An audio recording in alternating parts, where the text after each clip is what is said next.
Okay, hey everyone.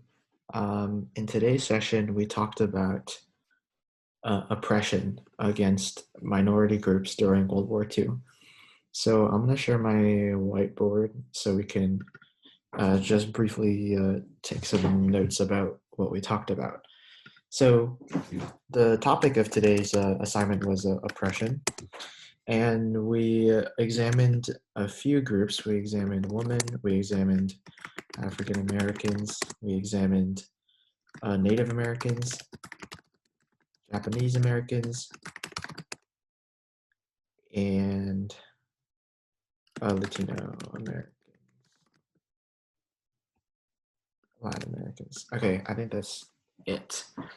So um, the assignment was to come up with two um, examples of oppression and two examples of contribution that each of these uh, groups made to the war effort during World War II.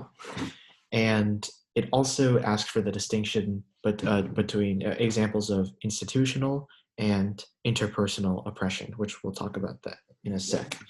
But basically, women were oppressed in World War II because they were,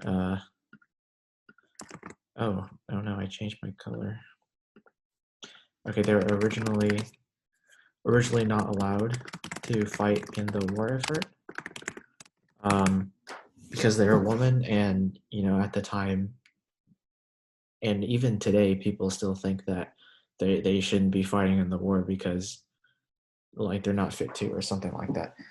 But maybe not combat yet, but women actually we'll talk about that when we talk about contributions. But they're originally not allowed to fight in the war, but a contribution they made was that, I'll just do O for oppression. One contribution that they made was that um, due to the war, they were kind of forced to take up jobs that were left behind by the men that went to war.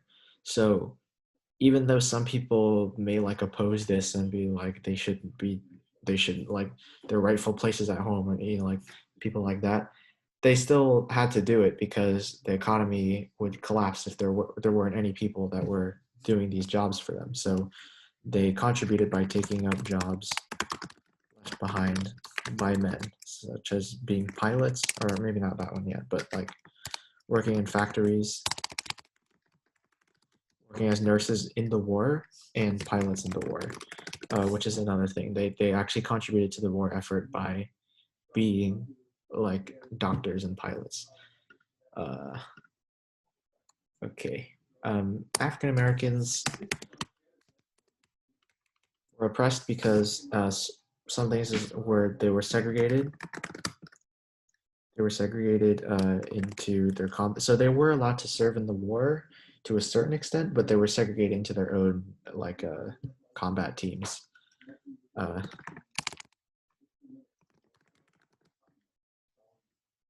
segregated, and also um, yeah, they're segregated combat teams, and obviously they faced the discrimination that they've always been facing in this country. Um, and the contribution is that a lot of the reason that they fought in this war was to not only like support their country, but sometimes more importantly, gain rights for themselves. So they wanted civil rights um, made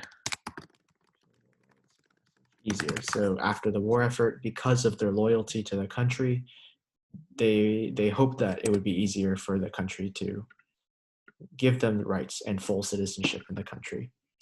Native Americans, they were oppressed because obviously they were driven from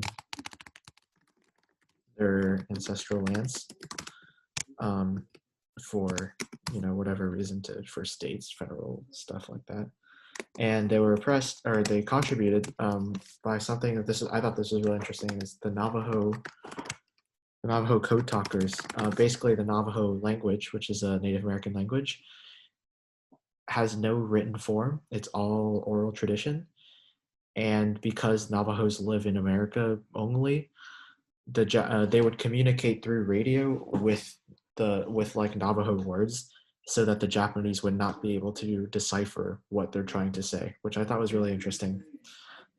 Just speaking a language that's so obscure to Japanese people that they're not able to do anything about it. Japanese Americans, obviously, they're oppressed because they're put in internment camps. I talked about that on the last video, I think.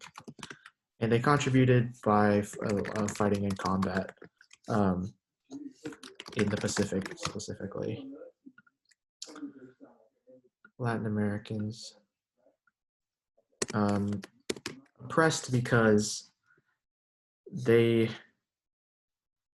don't think they were allowed to fight in the war, but basically their culture became associated with gang culture. And one thing that you could refer to is the Zoot Suit riots, which is something worth looking into. And they contributed by one example is Mexican farmers made crops and food for the war effort and for the economy. So a lot of them were farmers, and that really helped. That really helped the economy during this time. You can't see it. Yeah. And one last thing I want to mention, I'm going to erase everything, is the difference between institutional versus interpersonal oppression, because this one is something that they seem to struggle a lot on. So institutional is oppression that is imposed by systemic and institutionalized policies or systems. So like school segregation would be institutional because school is an institution and it's oppressing a minority group.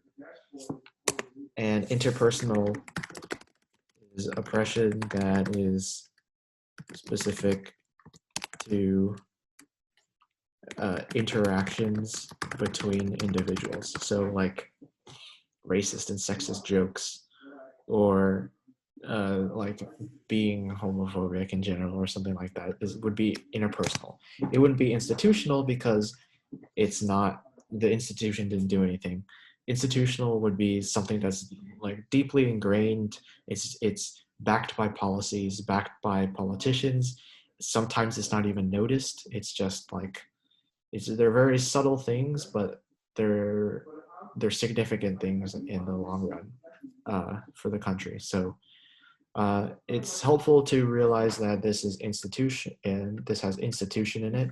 This has person in it. That's one way to remember it, is that this is imposed by institutions, and this one is between people, persons, basically. So I hope that helped about something, and thank you for watching.